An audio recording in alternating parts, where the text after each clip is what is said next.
nabadda wadayaal wararkii ugu dambeeyay ee dagaalkii xalay ka dhacay deegaanka Tuwaraq ee gobolka Sool ayaan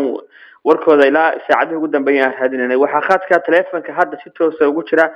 hogaamiyaha jamhadda dib u xoreynta Khaatimo Faysal Falaalug Faysal xalay dagaal baa ka dhacay aaga gobolka Sool Tuwaraq horta balad waxaad nooga warantaa dadka u dhageysanaya warantaa meesha uu ka dhacay dagaalku iyo qaabka uu dhacay isa dagaalka u qaadeen bismillah علي دكتور يوم شغالة فيها السلام عليكم ورحمة الله وبركاته بالشدة خير خاطمة حاجة واكرة ضيال كاسي حاجة ورا دعي ساعديه دمبي وهكذا دعي ديان كاتفرق دارهان تيجا ماشي لما مدحل اللي يادو ودراويستو حاجة ويرا الكوكابي شيء عادة وهيد عنه وكنت قلم ترين مكان ضيال كاسي واكرة وي dagaalkan maxaa dhinaciina khasaaro idin soo gala gaaray dhinaca adigu ciidankaaga hogaaminaysa Soomaaliland inkastoo Soomaaliland ilaa hadda wax waray ka soo bixin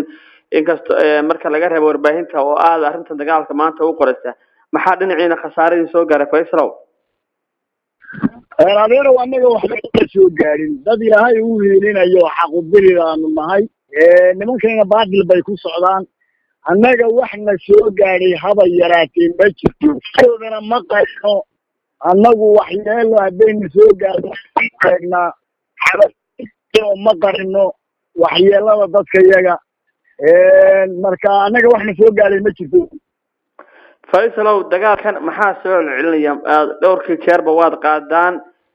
waxaan ognahay dagaalkiina hadda wuxuu ku soo beegmayaa iyadoo Soomaaliland iyo Puntland maxaabiis kala wareejiyeen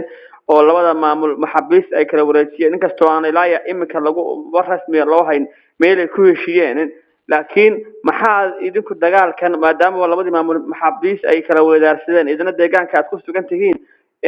dagaalka idinku maxaa u sii wadaan Faysal wali adeero anagu labada maamul oo sheegaysid midna manihin jamhadda dib u xoreynta Khaatimo la yiraahdaa halgankii dadkan Sool iyo Sanaag iyo Cayn ay cadawgan Soomaalidiidka kula dagaalamayeen oo 12 sano soo socday bay halgankan jamhadda soo jeeda waxa dagaalkan soo celcelinaya dadkan dagaalamaya horta waa dadkii u dhashay Sool iyo Sanaag iyo Cayn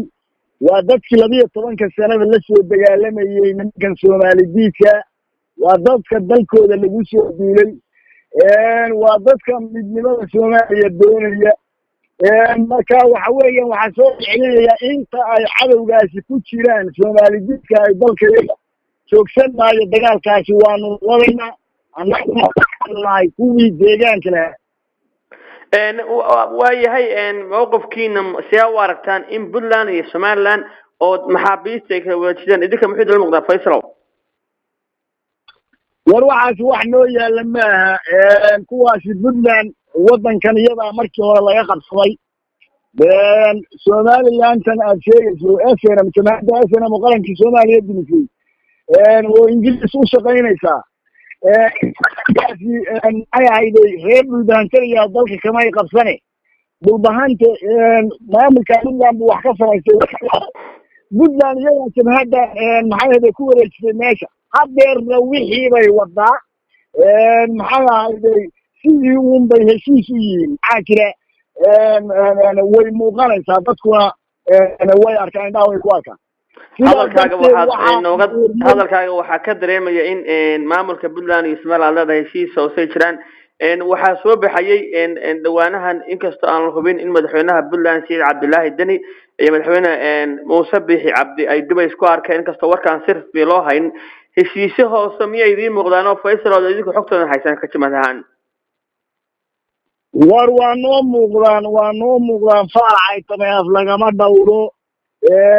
maxay ahayday dagaalkii baa la baajiyay ummaddu ay u soo gurmatay inay dadkan bulbahante la yiraahdo ku caawiyaan oo nimanka Soomaalidiidka ay ka caawiyaan oo soo batayaan ka shacabka reer Puntland